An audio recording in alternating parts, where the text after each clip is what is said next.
Welcome to this month's Janome Stitch Club UK. My name is Julia and I'm one of the educators for Janome in the UK.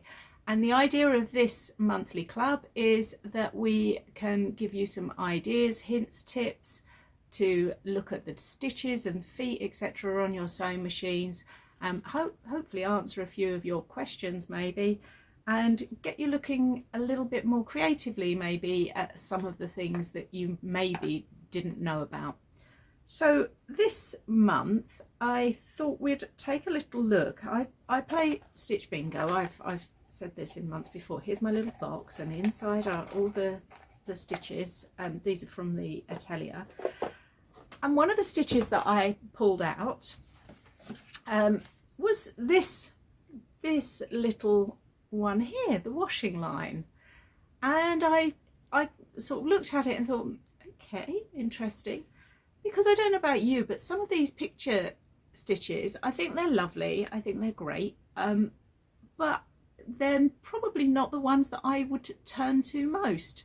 And I think that's true for a lot of people. They sort of go, oh, it's very lovely, but I have no idea when I would actually use it. So anyway, I had a little play, a little think, and this is what I came up with, was this. This is looking back to front as I'm looking in the camera, so I'm hoping it's not for you. It says let's hang out, just in case it is back to front. But what I've used here in between is what's called the bridge stitches that you have on your machines, okay? And many machines will have these stitches and the ability to do this. And I thought maybe we'd take a little look at that this month and see what we can do with it and how it's going to sort of help us with projects and things like that. So I've done things like this, and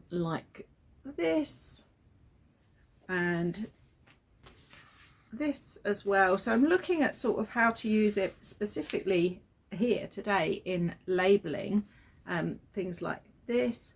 I'm also going to be looking at it this month. I'm going to be on the 5 to 70 QDC, and there is going to be a little project as well for you to make at the end to do a label and use it. So you don't need to make a full-on quilt, okay, before you can actually make a label. So I thought we'd have a little look at that.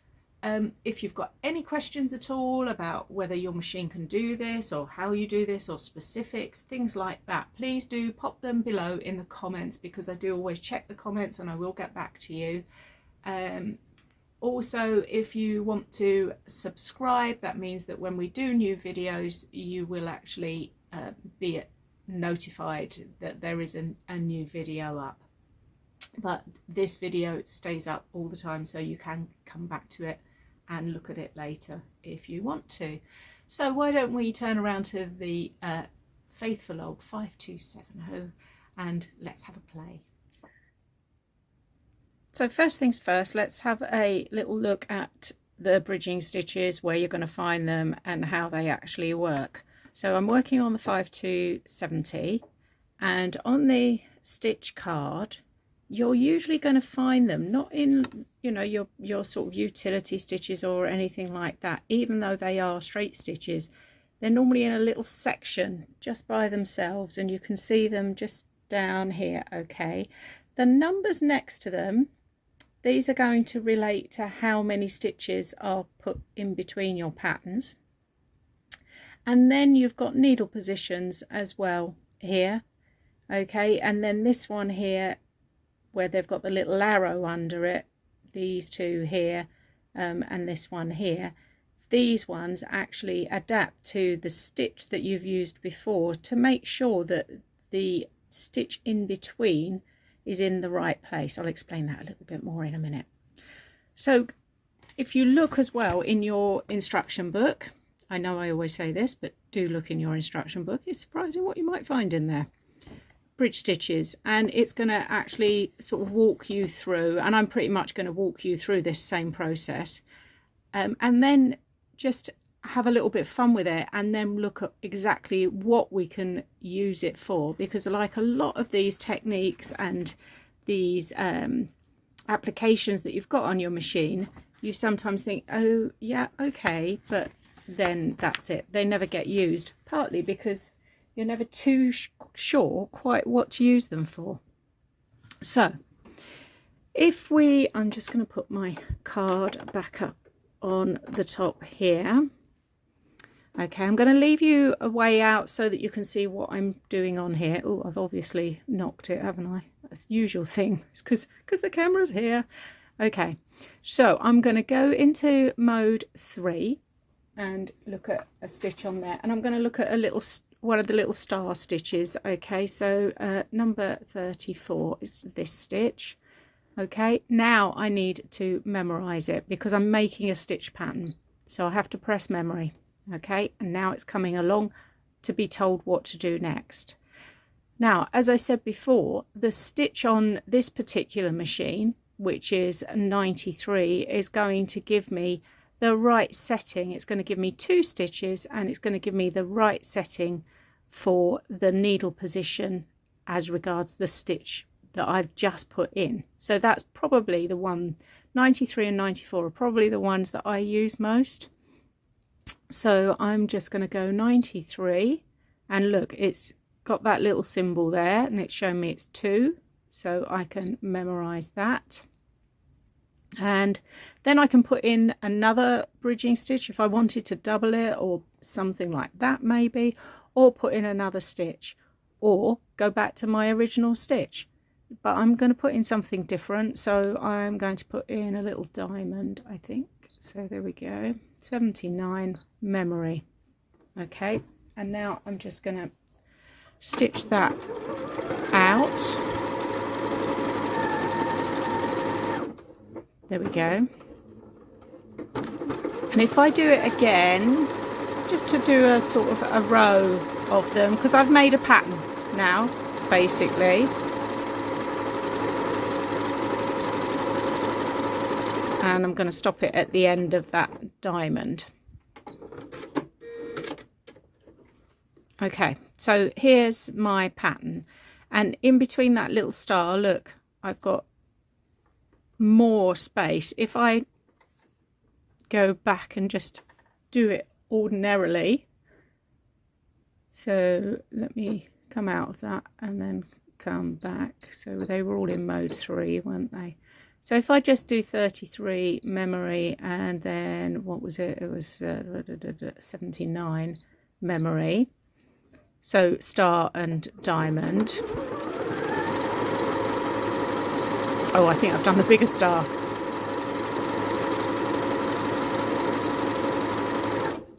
But if I just show you that, yeah, it was 34 was the little one, wasn't it?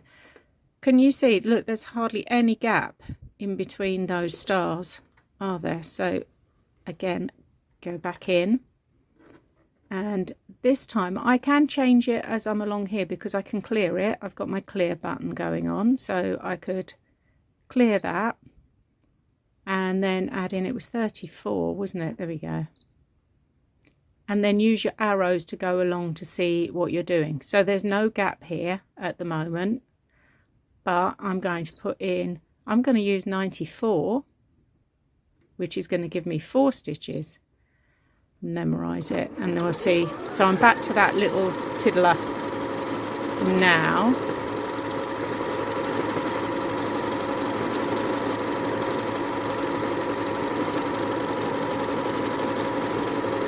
There we go.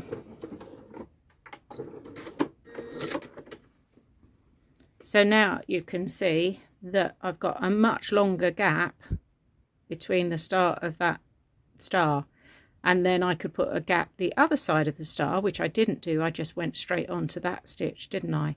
So can you see how you can actually develop this pattern? In fact, this I'm going to be doing little cards, and I have been doing little cards, and this is actually a really lovely pattern for Christmas cards. So let's go forward. So I need, yeah, in between there I need another pattern, don't I? There we go. 2, 1, 2, 3. There we go. So we can see how you can get these lovely different effects when you're using these stitches in between with those decorative stitches, rather than just having one long line of them. Now take a look at things like the pictures that you have. I think very often people think, oh, don't know quite what to do with the pictures. So things like the cat, for example. So I'm going to put the cat in, and that is in mode 4. So I must remember to change the mode. 68. There we go. Memory. And now I'm going back to mode 3 so that I can put my bridge stitches in here. So this is what I mean about these ones here, because you may well not have those ones with the arrows, but it's the needle position. Okay, so the cat is at the bottom, he's finishing at the bottom here, so I need on the left hand side, I need to make sure my needle is on that left hand side. So that gives me stitch 91 and 92, which is either a single stitch or 2 stitches. So I'm going to put in both, so I actually have 3 stitches in between my cats. Okay, I could put in more than that if I wanted to. It really doesn't matter, but just for the purposes of the demonstration. So let's go with the cat. And there's 3 stitches in between before we get to the next cat.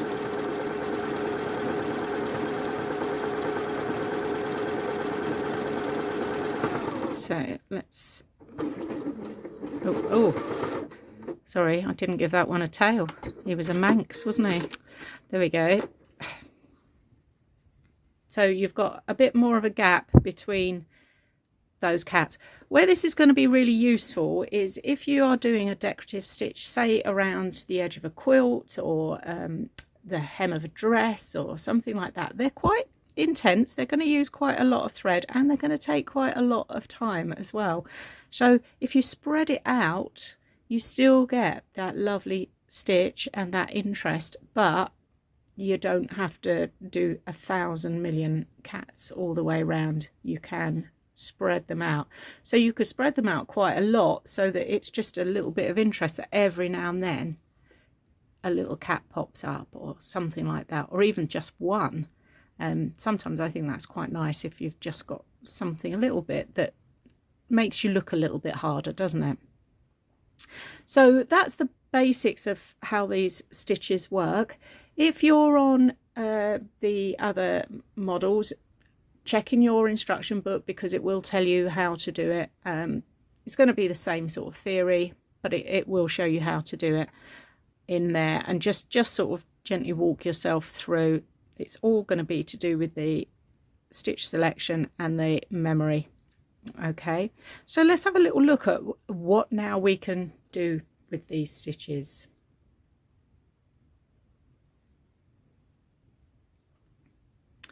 So what I have programmed in here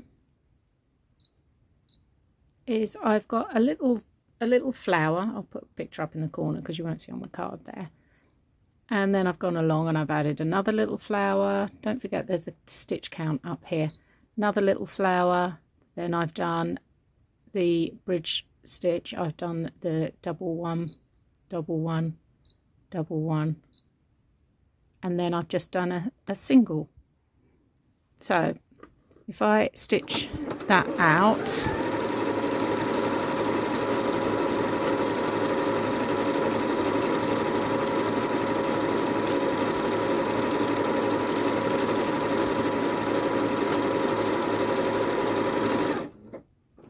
and I've done one more at the end. Okay. So I've now got that along there, and I'm going to swivel round.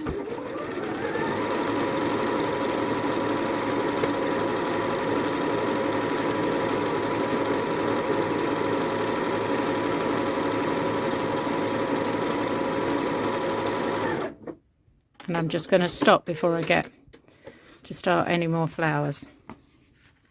So I've now got a corner. So if you were doing in the corner of a quilt, I've done a little one here, look. And can you see I've actually stitched this out in black, and then what I've done is what am I talking about? Sorry, I've stitched this one out in green and I've coloured in, and I've used the pens. Oh, I had it a second ago. I'm searching desperately. I'll put a little picture in the corner because it's now under a sea of stuff on the other desk. I'm using the Pigma pens by Sakura, and these ones are archival and acid free, so these ones will stay there forever. And I love personally on quilts, I like this little detail. It means I can colour these stitches in, which is great fun as well. But it also means that you can actually handwrite your labels, and let's face it, we don't have enough record of our handwriting, do we? So I think sometimes it's quite nice, even if you've got stitches on your machine, you can make the bulk of the label, but just signing your name, I think sometimes is quite important, because these are historical artifacts. You may not feel that way when you're making it, but they are historical artifacts. So that's a way of making a really, really pretty label. Those of you that maybe haven't got these stitches have now got a case of stitch envy, in which case you might need to go and find yourself something with a few more options. After all, Christmas is coming up, so make sure you behave yourself, and you never know. But do check the website actually, because there are always offers and things going on for various machines. So check it out and see if maybe there's something that you could persuade somebody to maybe bring down the chimney for you, or just bring it down yourself. So I'm going to make a little thread bin, and I've got this lovely sewing fabric. I've got the spots that match, so I have matched my thread with this green. It took me a while to find it, but I did get it. And I've made myself an actual label. So I've drawn around, and this is with a friction pen, so it's going to iron away afterwards. Just that outline that's just going to guide me. And I built up my pattern, and if we go in here, I put in my cotton reel. Okay, and that was a mode 4, and that's stitch 71. If we then go along, I've put in a bit of a swirly stitch. Now I know, because I've tested it out previously, that this is going to work, okay, because this ends here, and if we go back to my cotton reel, it ends in a very similar place, okay. So it just about worked for the effect that I wanted, because as you can see, look, it doesn't really show it properly on here, but when the string finishes on the cotton reel, it actually finishes in the middle. So you do need to stitch these out. If you're trying to do something like this, test run it first. So I know that that's going to finish there, so I can put in stitch 22. And what I've done is I've put in another stitch 22, this wiggly one. But what I've done on this is I've actually taken the width setting down, so it looks slightly different. Then I've gone along and done another one, and then I've gone along and done another one. So I've got 3-4 stitches in there that are going to take me along. Now this label, slightly longer than this one. So I'm going to go back in, and I'm going to put in another stitch 22 and memorize it, but this one's going to be on 7 again. And it's that same thing I always say to you with these stitches. If you're trying to make it look a little bit more freehand, hand sewn or whatever, mess around with these settings here, because that's what's going to make it look a little bit less prescribed. I never know what other expression to use. So hang on, let me clear the decks a little. I always manage to get myself in such a mess. Right, so I'm going to bring you in a little bit closer so that you can actually see the stitching.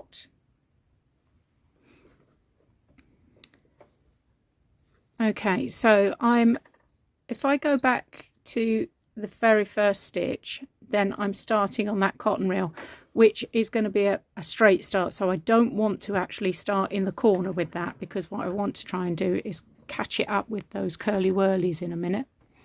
So I'm keeping an eye on this line that I've drawn. Another bit of a curl. And I know I've come too far over, but I kind of had to, because I didn't stop it in time, did I? Shouldn't. So, but as I say, these lines are a guide for me, not...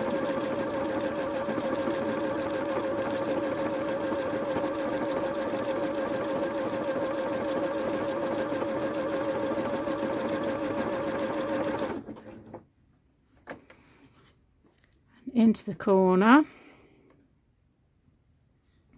and then I've got to guide it back in.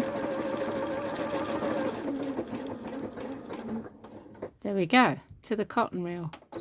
More luck than judgment sometimes on this, but it's still giving quite a nice effect. So once I've got that label done, this is all going to iron away, so no one will ever know that I didn't quite hit that. And then I can put my lettering in here. Okay, so usual thing, I will go in with my seam ripper and get rid of those joins so that it all looks better, but I'll do the second row first and then we're good to go. Now I've just noticed, and it's partly because I'm so far from the camera that I've just knocked. When I've ironed off, I've realised that can you see on here, and I just wanted to point this out because I have been asked about this before, the O's aren't quite joining up on the lettering. Now I was doing something on this machine with a stretch stitch, a weird old stretch fabric. Now when you've got this, you have got your balance.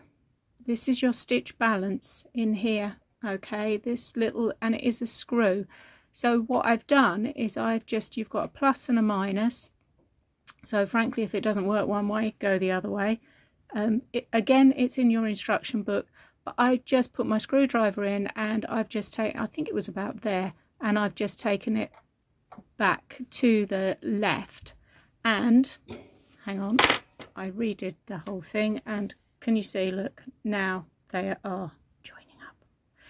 Okay, and I just wanted to point that out because it had happened and I thought that was probably a worthwhile little thing to pop in, because I think some people don't realise that this is here.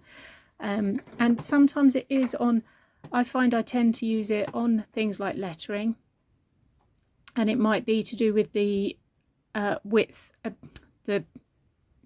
how fat your fabric is, okay. That's the only way I can describe it. And with a stretch fabric, sometimes it's about how much stretch is in the fabric if you're trying to do say the honeycomb stitch or something. But like I say, there it is, very easy to do, and off we go. So I have done all this, I've ironed it so it's got rid of the friction pen, and then I've pressed it under so that I can attach it like I could have done it as a block, but I kind of didn't want to have too many seams in. And the way I've cut it, look, I've got my ladies nicely arranged. So I'm just going to run round here with probably a blanket stitch, and again in that that nice green, so it's all kind of toned in, and then I can put together this little bit. So I've gone around here with my blanket stitch. I've also, just for the fun of it, added on a couple of these small patches and a button, and out of the corner, the bottom corners, I've cut 2-inch squares like this, okay, out of both of these pieces.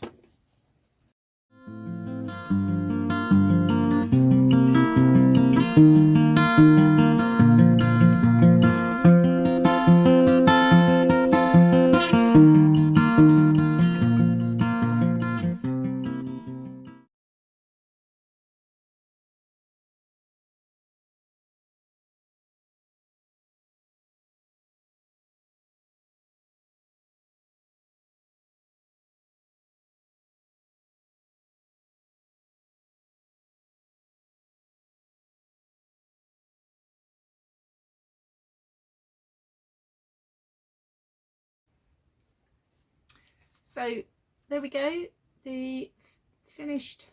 I've just folded that over the top just so the contrast bit shows, because I think that always looks much nicer. So that's my finished pot, and I'm going to try and live by that motto. Too small, yep, we'll see. And